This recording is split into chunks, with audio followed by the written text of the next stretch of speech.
toda, evidentemente. Alguns torcedores se comportaram ontem depois da eliminação do time mineiro diante do Nacional, derrota de 1-0 no Mineirão. Os torcedores entraram em conflito com a polícia, bombas foram lançadas, balas de borracha, muito corre-corre. Teve O jogo foi no Mineirão. Foi no Mineirão. Teve uma senhora que estava vendendo pipoca que foi... passaram por cima do carrinho de pipoca dela, se machucou também. O torcedor está muito, e com razão, insatisfeito e com a situação do Atlético. Agora, se o Rogério disse não, como é que fica isso aí, gente?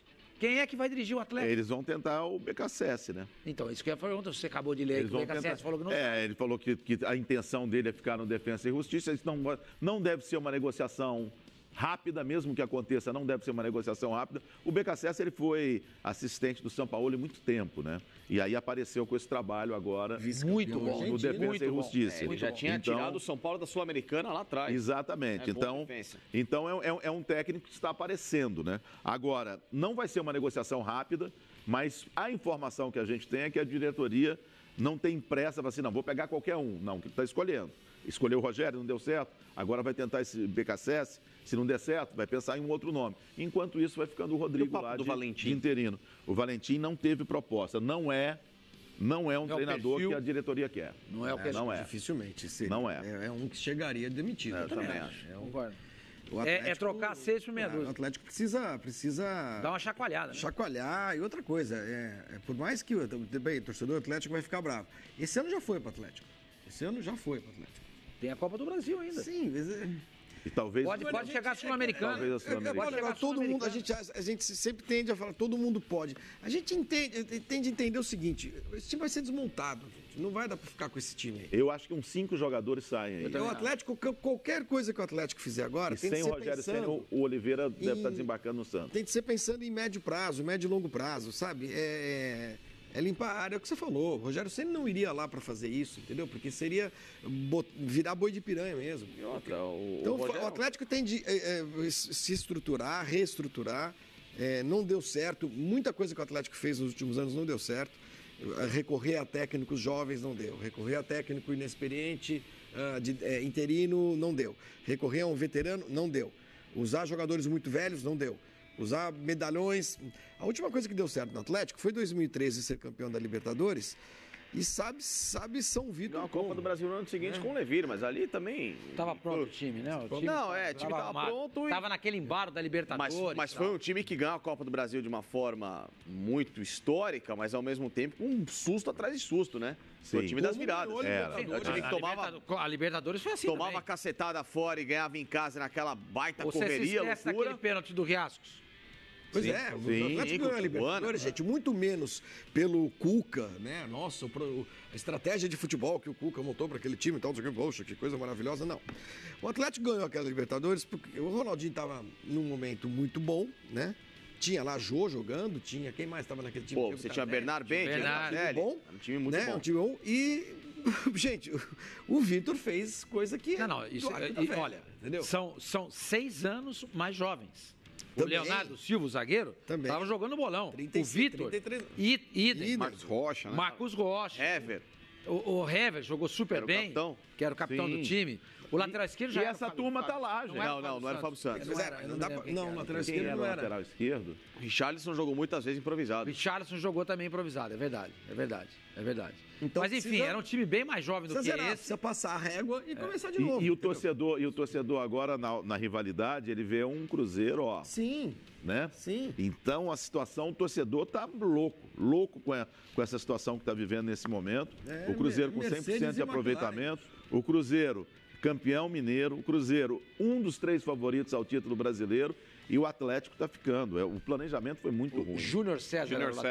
O de Landucci mandou aqui. Júnior César, verdade. E o que vocês acham, então? É partir para alguém de fora? Porque o que nós temos aí no mercado? Luxemburgo, pode ser? Já passou por lá. O que vocês acham? Não vai funcionar. Não, cara, o Luxemburgo, aquele negócio, ele precisa dar um F5 na carreira dele. Ele precisa se atualizar. A medicina, o cara pode ser um médico excelente. Se ele não se atualizar diariamente, ele vai ficar escasso, ele vai ficar, talvez, vai ser um negócio retrógrado no mercado. Então, o Luxemburgo é um cara que tem muito potencial, um grande treinador também, concordo com quem acha isso. Eu, particularmente, acho que o Luxemburgo, em termos de modificações dentro de uma partida, é o melhor técnico que o Brasil já teve. Fato.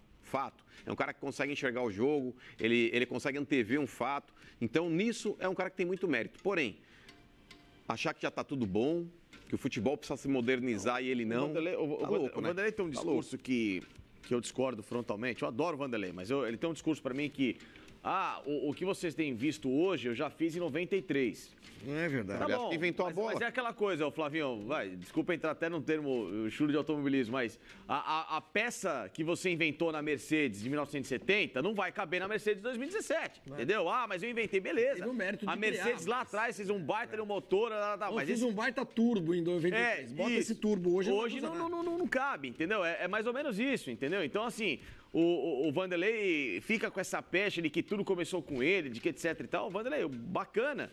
Mas só que, recentemente, todo esse conhecimento que você diz ter ou diz ter inventado, a roda, etc e tal, nos trabalhos recentes foram bem questionáveis ou quase não existiram. Quase não foram empregados em campo. Pode criar então, alguma coisa está errada, Vanderlei. Os outros aprimoram, né? Porque no esporte ele começou até bem, né? Quando ele assume esporte, ele começa uma sequência até positiva. Começou bem, é verdade. Mas depois ele chega já na final do Campeonato Pernambucano, ele ganha, depois, é campeão. Não mantém o ritmo. Mas eu acho que aí teve até o desgaste com o Diego Souza, né? Não daria certo. Mas olha, eu acho que nesse momento também não daria certo. Mas olha, então o que a gente poderia pensar? Eu vou diferente. O que a gente poderia pensar para o Atlético? Eu já falei aqui, se fosse o Atlético, eu pegaria um treinador argentino. Eu pegaria. Eu acho não que precisa ser top, não. Caminho. Não precisa ser top, não. Pode ser um cara, o Vojvoda, já lembrou bem aqui o Facincani, não é top na Argentina, mas é bom técnico. Mas é um bom treinador, conhece bastante futebol. Eu iria atrás de um técnico. Gabriel Renzi, que faz um trabalho legal no Vélez, né? Que jogou na seleção argentina, é um cara que vai trair mídia, que não só por isso, mas traz também a capacidade. Estava no mercado até agora há pouco o Eduardo Berizzi, mas ele assumiu a seleção paraguaia. Mas era um cara que até outro dia estava no Atlético Bilbao. Então, se você pensar na Argentina bons treinadores, caras que têm estudado futebol, sabe um cara que tem estudado futebol? Fez cursos fora, acabou de se formar no curso da UEFA como treinador, o Batistuta. Mas cara, do nada. Mas o Batistuta primeiro tá trabalho. Conseguindo ainda, porque o Batistuta tem sérios então nós chegamos à conclusão. Ele acabou de se formar como técnico, quer trabalhar nós chegamos à conclusão que o melhor para o Atlético nesse momento seria. Quem tá aí? Dorival Júnior. Você não concorda? Zé Ricardo. Dorival está acertando com o mundo árabe. Dorival, Zé Ricardo. Se fosse o Atlético Mineiro, eu iria atrás do Antônio Carlos. Antônio Carlos pro Mano. Antônio Carlos É um bom nome. Eu buscaria alguém de fora. De fora. Ou o Zé Ricardo. Se não for alguém de fora, eu gostei muito da sugestão do Antônio Carlos Zago também. Você, Flavinho, também gostou do Antônio Carlos? Seria uma boa aposta. Boa. Gostei. Eu iria atrás do Antônio Carlos. Fez um excelente campeonato no Red Bull. Se não der certo com o Antônio Carlos, eu partiria também para um técnico de fora. Agora, em contrapartida, se você vira a página, o livro é o mesmo, ou seja, o estado é o mesmo, a cidade é a mesma, mas a história é outra. O Cruzeiro vem muito bem, obrigado, na Libertadores. Fez 2-0 ontem. O Fred fez um golaço. Vamos dar uma olhadinha nos gols, gente? Bora. Nós temos os gols aí. 5 jogos, 5 vitórias. Foi contra o Deportivo Lara. Jogou... Olha que coisa impressionante, né? Deportivo Lara, porque alguns objetos foram lançados no gramado. Está jogando sem torcida. 10. O River Plate impediu... A torcida do River Plate impediu uma final de Libertadores. É a mesma punição do Deportivo Lara. É o fim do mundo. 10 gols de saldo, uma invencibilidade no ano. O Cruzeiro tá voando. O Cruzeiro, para mim, hoje é o melhor time do futebol brasileiro. Theo. E sem pestanejar, é o favorito. 150 dias sem saber o que é perder. Não, e tem banco, tem treinador, tem jeito de mudar o time em campo. O Cruzeiro tá voando. E eu falo às vezes aqui que o Mano é retranqueiro, mas nessa campanha ele tem 10 gols em 5 jogos, ou seja, 2 gols por jogo. Não é pouco. No futebol de hoje, bem compactado, que você não tem muito espaço para jogar, você ter 2 gols de média é muito bom, né? Deu uma paradinha aí também. E essa parada não foi uma parada para frente, né? Ele para e volta, ó. Né? Isso é permitido. Isso é permitido. Você não pode parar na hora que você vai bater. Mas ele vai direto, ó. Lá, mas ele volta, hein? Ele desloca o goleiro. Não, mas isso é permitido. O Simon disse que é permitido, o Aladini também disse que é permitido. Mas é que porque quando ele faz isso, ele finge que vai bater e para e volta, ele já viu o que o goleiro vai fazer. Mas é só o goleiro já... Então, mas é que o goleiro essa é uma técnica que os atacantes têm, que os cobradores têm usado. Então, mas esse é o problema, porque o goleiro, na hora que você está dando aquele passo, ele já está se projetando para onde ele acha que você vai bater a cobrança. Então, ele já cagueta para onde ele quer ir. Se você para e volta, você... Eu acho ótimo isso. O pênalti foi feito para o gol sair. A gente não teve público no jogo por causa da punição daquela história do Corinthians e tal, e o jogo ficou morno. Quando o Cruzeiro fez 1-0, o jogo ficou bem morno. Aí o Cruzeiro começou, parecia que era treino. Tocava a bola, e eu acho até que pela história do estádio. Depois ele deu uma aceleradinha da metade para o final do segundo tempo e aí colocou de novo o seu estilo na frente. Isso aí foi um jogo de ressaca do título. Que o Cruzeiro jogou lento nessa partida. Estreia no Brasileiro sábado já, né? O Flamengo aqui no Rio de Janeiro. Então. Grande jogo, hein? E esse jogo ele foi realizado mais cedo até com relação à precaução de falta de energia, né? Porque existia a possibilidade de não ter energia no estádio, etc e tal. Então é bom a Conmebol também ficar sabendo, Sormani, e se projetar talvez para o ano que vem com uma nova filosofia. Com todo respeito aos times que estão na Venezuela, eles não têm culpa de estarem localizados num país que está vivendo aí um problema caótico ali na parte política, na parte civil, enfim. Mas os outros times também que estão dentro do continente não são obrigados a compactuar com uma situação dessa. Porque numa dessa você vai para lá, não tem voo para voltar, como em muitos momentos já aconteceram também. A primeira partida que aconteceria no Mineirão, o Deportivo Lara não conseguia sair da Venezuela. Então você acaba colocando em xeque outros times também de outros países da América do Sul dentro de uma situação. Imagina você chega na Venezuela, você entra, para sair você não tem como. É complicado, cara. Isso daí precisa ser revisto também. Fazem voos fretados, né? O Cruzeiro, ele pode igualar na próxima rodada. Não, o problema é você fechar o espaço aéreo. Se acontece algum problema lá, o cara fala, ninguém sobe. Para fechar o espaço aéreo só não está em guerra, né? O país não está em guerra. Ele está com falta de estrutura. Não há uma guerra. Em crise. Há uma crise estrutural das piores, mas para fechar um espaço aéreo só uma ordem de guerra, alguma coisa assim mais radical. O Cruzeiro pode igualar a campanha dele em 2011 na Libertadores, quando chegou a 16 pontos na fase de grupos. E quem sabe no próximo jogo contra o Emelec igualar as campanhas do Santos em 2007 e do Vasco em 2001. Foram os únicos brasileiros que chegaram a 100% de aproveitamento na fase de grupos, 18 pontos. Isso raramente acontece quando aconteceu com dois brasileiros. Então o Cruzeiro, desta vez, diferente do que foi com o Santos e com o Vasco, que acabaram eliminados na Libertadores, não chegaram ao título, esse Cruzeiro tem muita força para, além de fazer a melhor campanha da história do futebol brasileiro, ou igualar as melhores campanhas, de chegar a uma condição de título. Esse time do Cruzeiro está muito pronto para mim, para daqui 5, 6 meses, bater campeão da Libertadores. É o melhor brasileiro da competição? Totalmente. Os números não mentem? Não, os números não mentem, o desempenho da equipe, a força de elenco, tem o melhor técnico, o melhor centroavante. E o Grêmio? O Grêmio cresceu, agora o Grêmio ressurgiu. Mas eu tô vendo o Cruzeiro jogar mais bola. Mais e o Cruzeiro ainda se dá o luxo, por exemplo, ontem o Thiago Neves jogou de titular. O Robinho e o Rodriguinho não jogam. Então, claramente ele deu tempo de voo pro Thiago Neves. Como ele tá voltando agora, vai lá, entra aí. Olha esse time, gente. Robinho, Rodriguinho. Lucas Silva. O Lucas Silva, o problema é que ele deve ir embora, né? Mas é que tá. Eu também acho que hoje, se perguntar hoje, precisa apontar um time. Quem que é o time do futebol brasileiro? Cruzeiro, concordo. Mas com essa crescente do Grêmio, com essa crescente do Flamengo, são times que têm elencos aí muito fortes também, e pegando aí um jogo recente, até contra um time inferior, que é o Atlético, na final do estadual, não foi essa baba toda para o Cruzeiro, não. A primeira partida lá jogando no Mineirão foi uma partida no qual o Cruzeiro ele consegue um segundo gol aí por um escanteio que não aconteceu. Houve, na minha visão, também um pênalti em cima do Igor Rabelo que não foi marcado. Aí a torcida do Cruzeiro vai começar a me xingar, mas teve no Fred também, não acho. No jogo de volta, também o Atlético Mineiro, ele chuta uma bola na trave, verdade que o Cruzeiro também chutou, mas foi um jogo extremamente igual. Tanto que o Cruzeiro, ele marca um gol no momento que o Atlético estava até bem na partida. Um gol lá de pênalti, o VAR acabou. Qual a conclusão, então? O Grêmio é melhor? Eu acho que o Grêmio está no mesmo patamar. Eu não acho que o Cruzeiro está tão acima. Eu não vejo o Cruzeiro tão acima do Grêmio, não. Eu acho que são dois times no mesmo patamar. cujos trabalhos vêm há quase 3 anos. Né? São os 2 técnicos mais longevos no futebol brasileiro. Por coincidência. Não por coincidência, o Mano e o Renato Gaúcho. E já que a gente está falando do Grêmio, o Grêmio ganhou ontem do Libertad, 2-0 em Assunção. Belo jogo. Primeiro tempo extraordinário, lindo. Vamos dar uma olhadinha aí nos melhores momentos.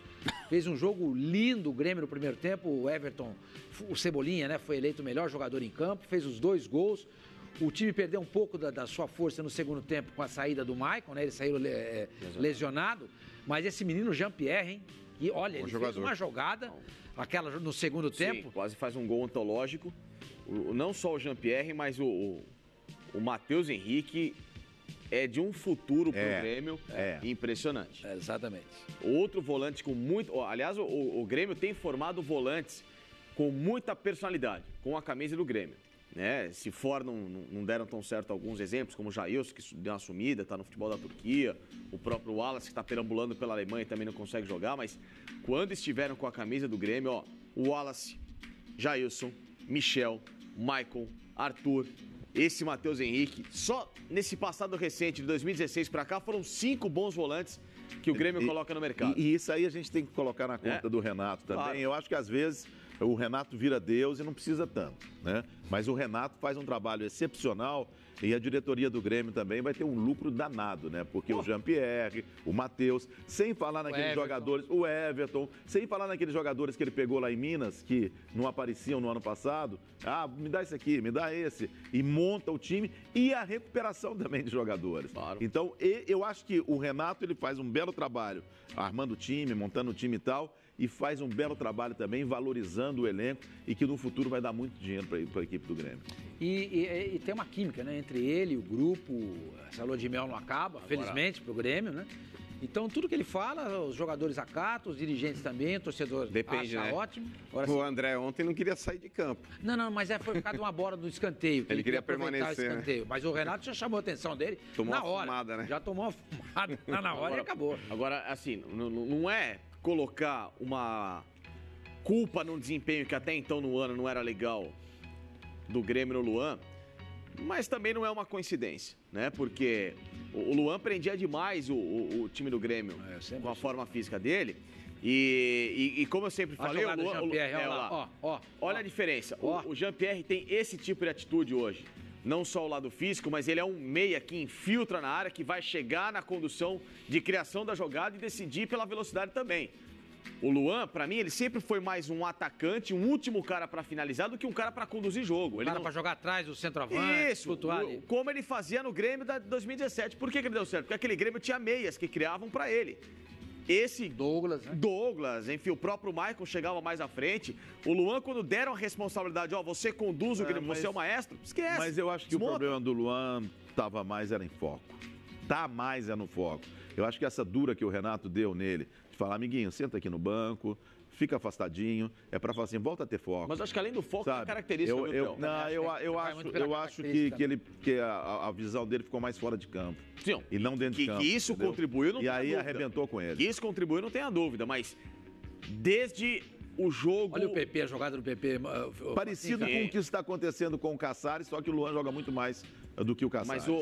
Mas não é uma coincidência. Por exemplo, o ano passado do Luan, mesmo com problema no pé dele, etc e tal, ele já não estava jogando bem, né? Não era só essa desculpa. O desempenho dele já tinha caído. Já estava fora. Mas o que mais me chama a atenção e que mais simboliza que o Luan não é esse cara que vai conduzir um jogo, que vai dar ao Grêmio um lado de maestria, é o seguinte, aquele jogo lá no Mundial com o Real Madrid. Ah, mas é o Real Madrid.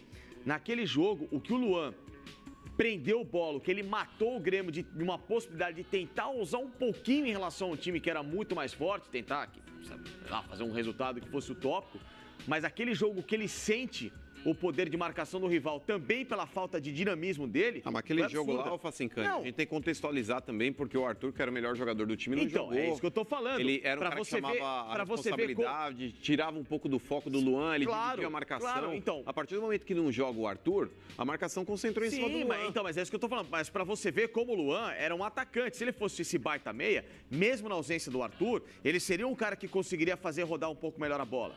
e em todos os jogos em que ele foi realmente esse meia para ser o organizador do Grêmio, ele sempre sofreu com a marcação porque ele é um cara lento. Mas eu discordo, Facincani. Eu acho que depois da lesão ali, que ele teve aquela facete plantar, que acabou fazendo com que ele não jogasse tudo o que ele sabe, pode ter ainda um resquício com relação a essa própria lesão no futebol apresentado por ele hoje. Ninguém é eleito o melhor da Libertadores à toa, ainda mais jogando a bola. Porque ele era atacante. Então, mas é que tá, ele foi eleito aí com méritos naquela Libertadores, mérito, aí o melhor jogador da competição, justamente pelo protagonismo dele. Ninguém esquece de jogar bola. Por mais que o Arthur possa fazer falta, é claro, ele potencializa o futebol de quem está em uma posição diferente. Você é um protagonista numa posição que eu me sinto confortável, em que eu tenho a característica mas o cara não, mas você não pode achar que ele foi protagonista daquele time do Grêmio aí somente pelo fato do Arthur. Claro que foi também. Não, eu não estou dizendo que é pelo Arthur. Você tá falando, mas é um cara lento, ele jogava numa posição, que não é tudo isso. Eu acho que ele jogava numa posição em que ele conseguia ser protagonista, que era a característica dele. Eu sou o protagonista como o segundo ou o último atacante de finalização. Arrebentou com a Libertadores.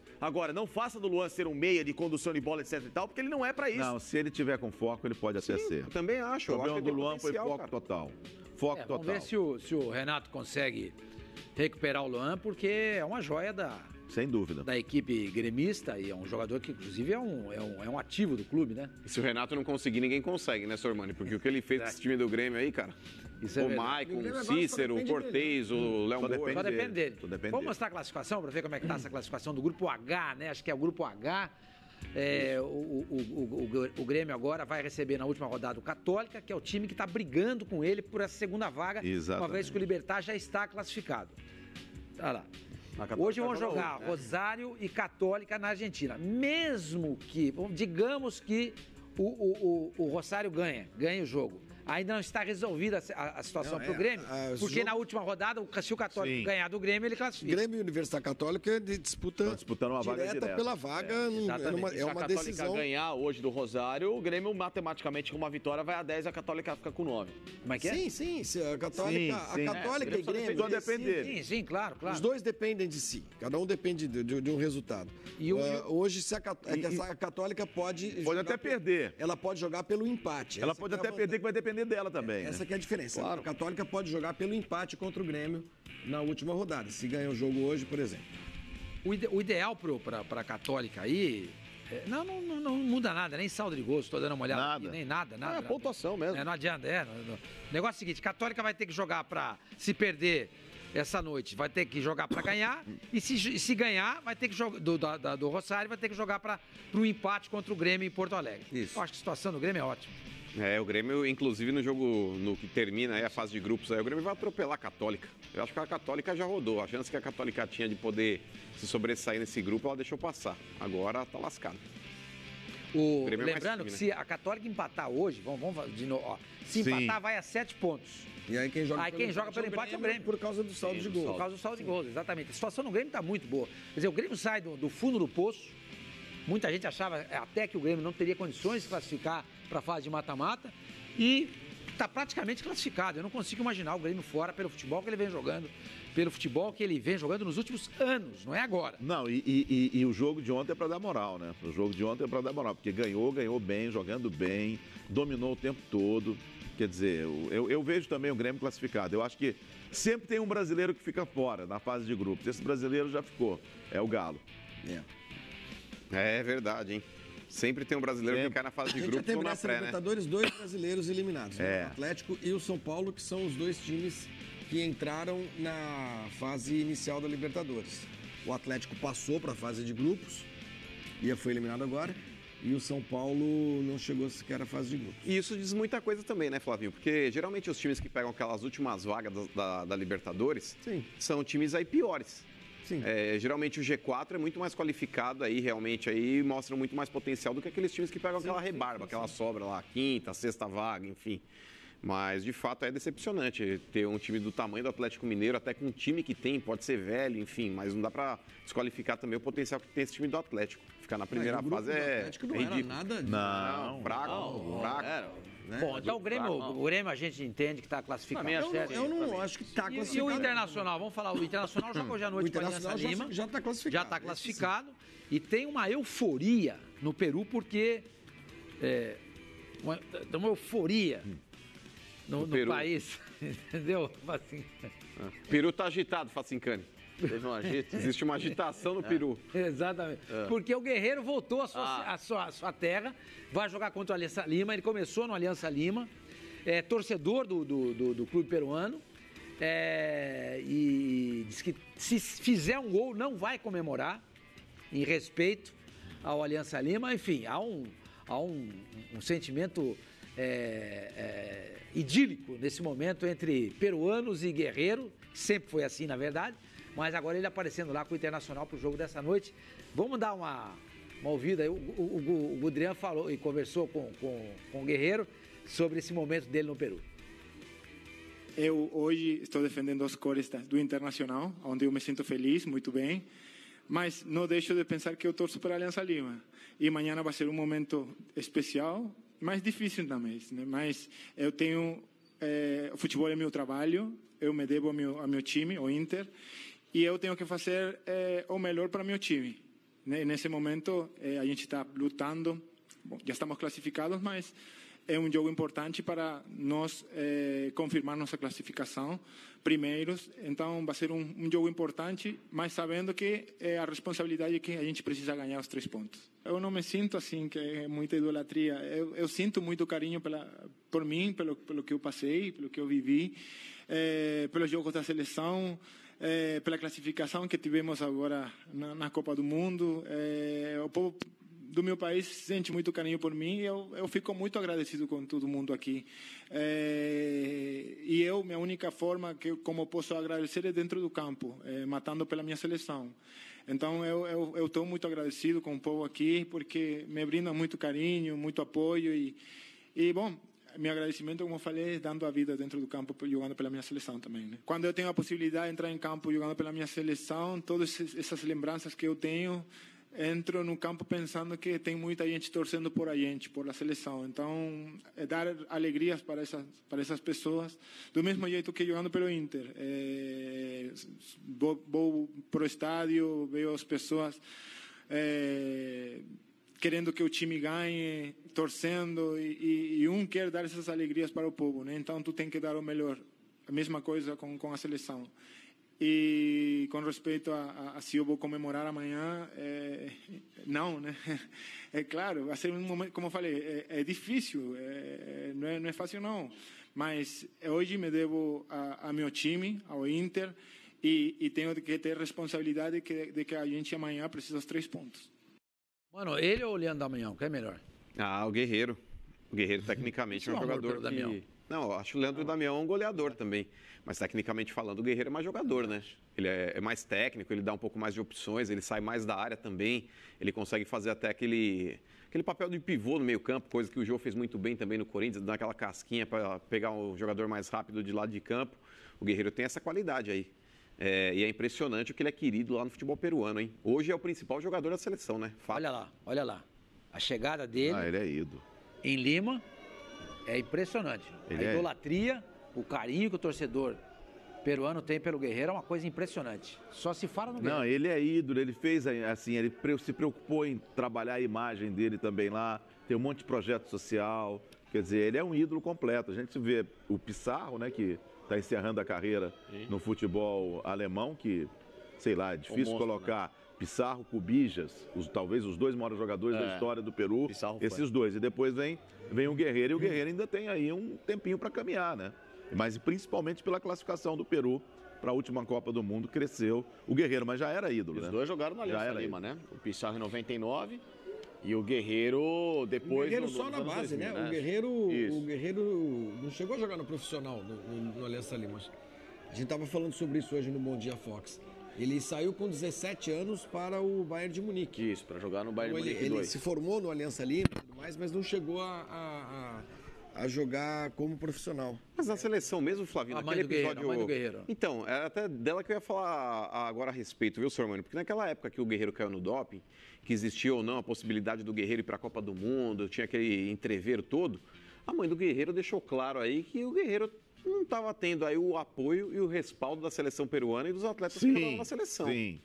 E é estranho, porque é um cara que agrada tanta gente lá. Ele falou da federação. Então, mas é que tá, os atletas mesmo aí também compartilhavam. Você não via atletas aí fazendo gestos de solidariedade com relação ao Guerreiro, como já vimos em outras seleções para alguns outros atletas. Então, porque o Guerreiro, num certo momento também, ele atacou, né, a seleção, né? Uhum.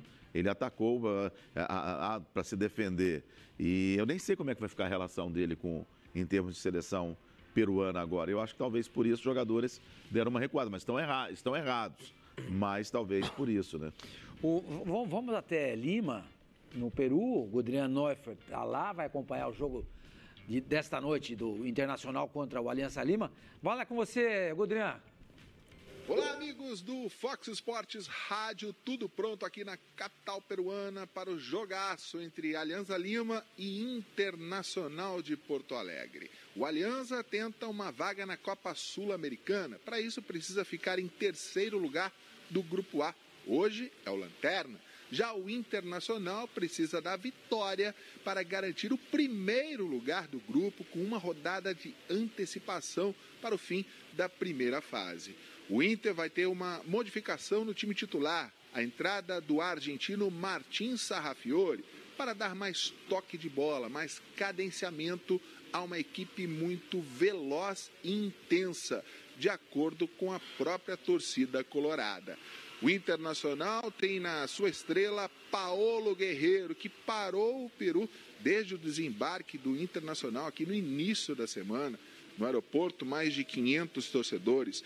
Ontem, na entrevista coletiva, mais de 50 veículos de comunicação. E Paolo Guerreiro, que é, confesso, torcedor do Alianza Lima, disse que se fizer um gol logo mais à noite, não vai comemorar. Jogo que você acompanha ao vivo nos canais Fox Sports. Eu volto ao Brasil com vocês. Valeu, Gudrian. Vamos ver o campinho, como é que o Internacional vai jogar hoje à noite contra o Aliança Lima. O Loma no gol, né? Tem sido titular mesmo, né?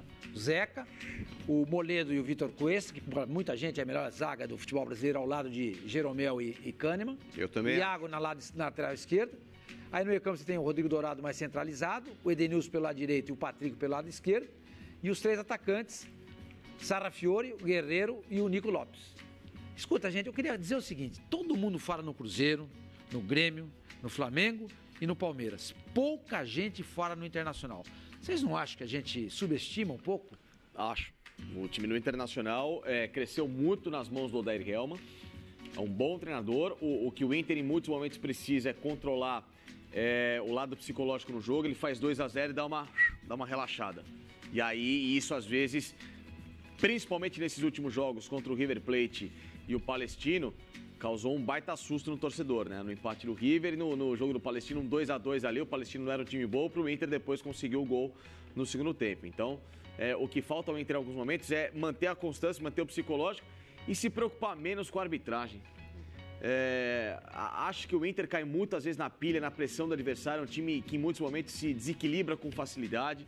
O Grenal mesmo foi mas aí você tá pegando o jogo... Não. Em vários outros jogos. O Grenal é nervoso por Não. Em vários outros jogos.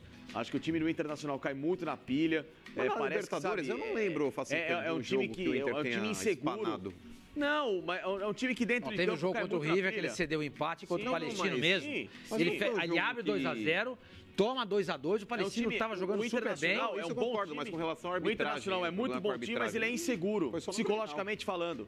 O problema do Inter não é a bola. Bola por bola é um time muito bom. O papel do Internacional é ótimo. Quando o Inter joga a bola, o desempenho é fantástico. Você pega um ataque com o Nico Lopes voando e o próprio Guerreiro numa ótima fase. Pô, quem não gostaria de ter dois jogadores desses no ataque? A questão do Internacional, para mim, tá aqui, ó.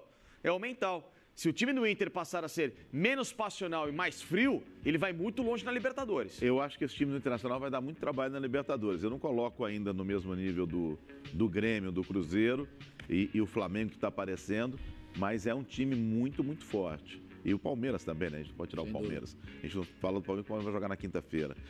Mas é um time forte. Eu acho que o Internacional é um time forte. Trabalho de um ano também, né? Trabalho de um ano da equipe do Internacional com o Odair Helman. É um time forte. E a chegada do Guerreiro, que o Guerreiro passou a ser reforço agora, esse time cresceu muito. Esse time passou a ter outra opção do ataque. É um ataque fortíssimo, porque o Nico Lopes está voando, né? E já que parabéns a gente pela campanha do Inter também, né, Sormani? Que caiu num grupo que era considerado o grupo da morte. Mas a partir do momento que São Paulo ficou fora, né? Tivesse São Paulo. Mas entrou e está fazendo um belo papel aí. Bom, nós chegamos à conclusão que a gente deveria dar um pouquinho mais de luz pro Internacional. E outro time que eu acho que a gente poderia também falar com um pouco mais de carinho, não de carinho, na verdade, reservar um espaço maior, é o Atlético Paranaense. Que hoje à noite vai jogar contra o Jorge Wilstermann. E se ele ganhar, ele está classificado. O jogo é fora de casa. Vem fazendo uma Libertadores bacana, não está nos holofotes da grande mídia, claro que lá em Curitiba se fala muito no Atlético, mas é um time que de repente pode surpreender, Flavinho. Para ser campeão, eventualmente? Não sei, de repente chegar na semifinal. Pode. Numa semifinal? Pode. Já chegou numa final. Não, gente, recentemente nós tivemos o Lanús na final, o Independente Del Valle, não foi? Foi finalista do campeonato. Por que não? Claro que sim. É um time muito bem dirigido. Para mim, é o time que fez o melhor jogo de um time brasileiro neste ano. Claro que o placar impressiona bastante, os 3-0 em cima do Boca Juniors e tal. Foi boa, né? Jogou muita bola, fez um jogo excepcional. Para mim, foi o melhor jogo de um time brasileiro esse ano, repito. Até pelo peso do resultado. Eu acho que pode ambicionar sim, Solano. Acho que pode ter ambições bem grandes o Atlético. É claro que não vai ter o mesmo... não vai estar sobre os holofotes? Não, porque os holofotes de Curitiba são menores do que os do Rio e de São Paulo, é simples. E de Porto Alegre e de Belo Horizonte. É uma cidade menor, é uma cidade que não... Quando esteve nem no topo do futebol brasileiro, no mapa do futebol brasileiro, foi por poucas vezes, né? Quando Curitiba foi campeão uma vez, o Atlético quando foi campeão brasileiro. Então, agora, o processo de crescimento do Atlético ele é visível. Para mim, hoje, eu já falei isso aqui outro dia, para mim, hoje o Atlético ele se coloca entre os maiores times brasileiros, na frente, certamente, quando a gente considera os 12, né? 4 de São Paulo, 4 do Rio, 2 de Porto Alegre, 2 de Minas, na frente de Vasco, Botafogo e Fluminense. Marco Ruben, Nicão, né? Não, como tudo, como estrutura, como desempenho, onde está no cenário esportivo hoje, o que está disputando, né? Alguém consegue imaginar hoje, ao final desse ano agora, de 2019, Vasco, Botafogo ou Fluminense se classificarem para a Libertadores do ano que vem? Eu não consigo.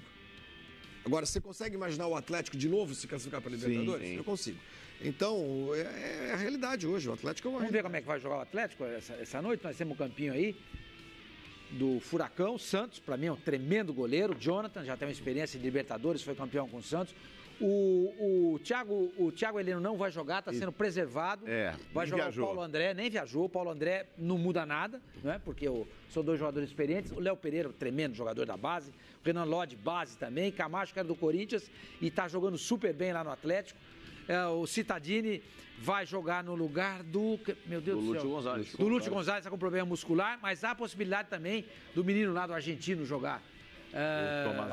Tomás Andrade. Há a possibilidade também. Eu iria com o Tomás Andrade. Eu acho que o Tomás Andrade vai acabar jogando. Nicão, Bruno Guimarães e o Rony. E lá na frente o Marco Ruben. Esse Bruno Guimarães joga muita bola. E o zagueiro lá, o Léo Pereira também é outro que joga muita bola.